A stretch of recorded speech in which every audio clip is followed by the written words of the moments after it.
Hello दोस्तों, स्वागत है आपका हमारे YouTube channel Tech My Hackers में। आशा करता हूँ आप सब लोग अच्छे होंगे। इस वीडियो में हम करने वाले हैं unboxing and review Bluetooth speaker boat stone 650। ये बोट कंपनी का स्पीकर है और मैंने फ्लिपकार्ट से करीब 2000 रुपये का मंगाया है। और आइए चेक करते हैं इसकी साउंड क्वालिटी।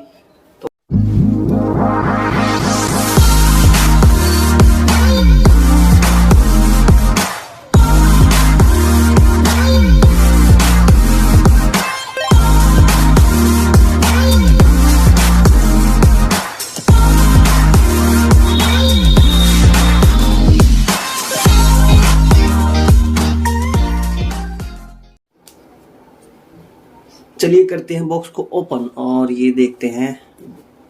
ये हमारा बॉक्स हुआ ओपन।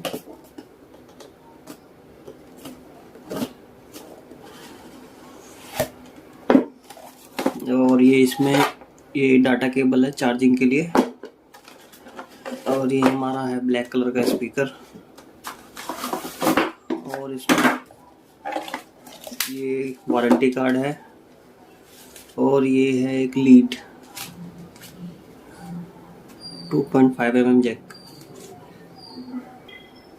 इस डाटा केबल से आप कनेक्ट करके मोबाइल से डायरेक्ट भी गाने बजा सकते हैं। 2.5 mm जैक ये इसमें लग जाएगा। चार्जिंग जैक भी इसी के अंदर है। आप इधर से चार्ज लगा सकते हैं। चार्जिंग और ये लीड का ऑप्शन है इसमें। आइए स्टार्ट करते हैं और अपने साउंड क्वालिटी देखते हैं। इसकी साउंड क्वालिटी कैसी है। Adios, amigo. Powering off.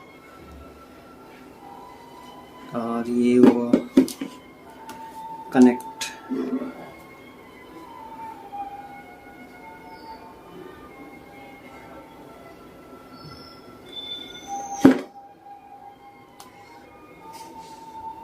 Power on. You've plugged into Nirvana. Your device is ready to pair. You are now connected to Boatstone 650. ये स्पीकर कनेक्ट हो चुका है। और चलिए आवाज़ चेक करते हैं इसकी साउंड क्वालिटी। आवाज़ इसकी कैसी है। और ये मैं कोई गाना बजा के दिखाता हूँ आपको।